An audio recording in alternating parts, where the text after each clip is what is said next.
early, but so far so good. That's what we said in the legislature. You guys overlap? We just He met. told us not Yeah. to stand there. Well, we went to live together. to sort of figure that out. She was a client. He's so concerned if he's not upset. Yes.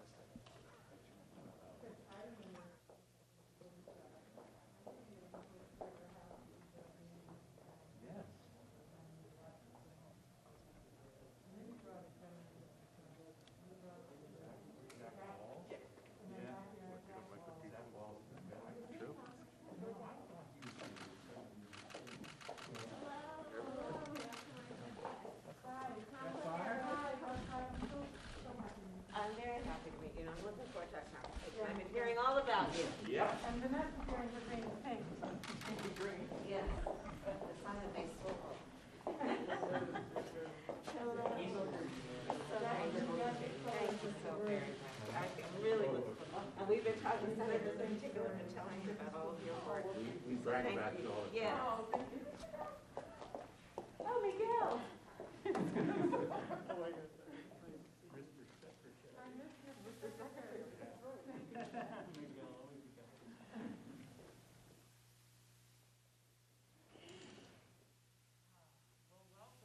Welcome. Madam Vice President Harris. Thank you, Mr. Secretary. So happy to be here, so happy to see familiar faces, smiling faces. And I can tell you smiling behind the mask. I can tell what a special moment. We're going to have moments for introduction in a second, but it's really important just to kind of set the stage. We're at such a critical point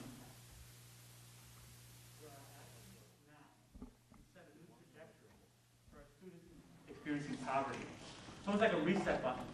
You know, in some of the most recent data, students who are persistently poor are 13% less likely to complete high school, and 43% less likely to complete college. In Connecticut, 152,000 Black and Latino children live in households with poverty level. As a result of COVID-19 pandemic, as many as 25 million adults and 10 million children are food insecure. There's so many examples across Connecticut where we try to address this and we're going to continue to address this. And we know that education can really lift up students out of poverty. I know firsthand that education can be the great equalizer. I think all of us know examples of that. This past year we've seen examples of that. The Department of Education, our job is to really support and provide resources and opportunities on how this could work. One of the things I'm most proud of in Connecticut most recently is the work we've done with interagency councils, right? Where we come together and we put our titles aside and we say, let's problem solve together. Let's help address the inequities that are happening in our state, working together. And that's something that all of us have participated in together. And our job now with the American Rescue Plan is to get our students back learning in person as quickly and as safely as possible. That's why I'm so thrilled, because President Biden and Vice President Harris get it. They get it. They're committed to lifting students, children, and families out of poverty, providing them educational opportunities that they need to thrive. So it's my honor to introduce Vice President Kamala Harris. Thank you, Mr. Secretary. And I want to thank the entire state of Connecticut for allowing him to serve as our Secretary of Education. Governor, you and the state, along with your senators and others, have really, as a state, been very progressive about what you have done and very courageous and innovative about what you all have done here in the state. And I speak on behalf of myself and the President. We are just very excited about Secretary Cardona and the work that he is going to do, especially at this moment in time. So thank you, Mr. Secretary. Governor, thank you for the warm welcome and for all the work you have done, and congratulations on all the success you have had. My buddies, the two senators, Senator Murphy, Senator Blumenthal, we have spent a lot of time together working on many issues in Washington, D.C., and it's so great to be with you. And again, I want to thank the state of Connecticut for sending you all to the United States Senate, because you truly are national leaders in addition to being leaders of the state. And the commissioners, thank you. I've heard so much about your work. I've been reading about your work, and I'm looking forward to this conversation. And essentially, we are having this conversation being very clear-eyed about the challenges and the crises that we are facing as a country that in many ways have been accelerated by the pandemic. But I do believe the pandemic really has been an accelerator in also highlighting and making very clear the fractures and the fissures and the fault lines in our systems. And this is a moment then, as we look at where we are, it is a moment to leapfrog over what might have otherwise been incremental change, to actually fast forward and address some of the long-standing issues that have affected our children. The President and I, and we all, the senators, were very instrumental in getting the American Rescue passed. And one of the components of that plan that we are most excited about and will have generational impact is lifting half of America's children out of poverty. We are particularly also excited about what we are doing in terms of a substantial investment in child care, understanding that this is an issue that is, yes, about our children, it is also about their parents, it is about working people, it is about our economy.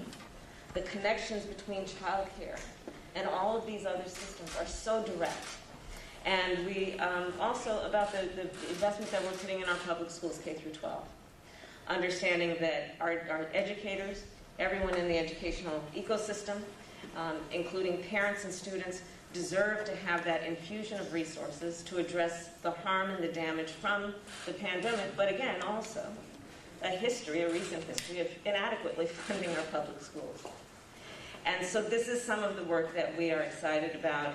And here in Connecticut, you also have a leader in Rosa DeLauro, who I will see later, who I will say in this venue also has been a champion for years and years and years on many issues, including the child tax credit. And for the reason that because of the work she has done and all of you have done, I'm very excited to be here in Connecticut. You know, when I think about the importance of a place like this, I think of it in the context of how I grew up. So I grew up one of two daughters of a mother who had an incredible passion to do the work that she did as a cancer researcher. My mother had two goals in her life: to raise her two daughters and end breast cancer. And often she would work very late nights, and sometimes on weekends.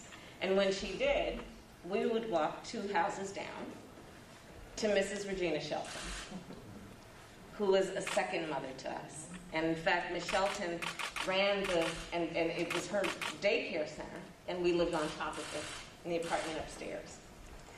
And she was a second mother to us. She took care of us, she nurtured us, she loved us. That was a great blessing, so that my mother could do the work that eventually she did, that was to find certain discoveries on the issue of breast cancer. She could not have done that work without Ms. Shelton. And that is a truth for all working parents. They need that kind of support to go on then and pursue their passion, whatever it may be, not to mention be able to provide for their family and its essential needs. So that's the lens through which I think about what we are doing.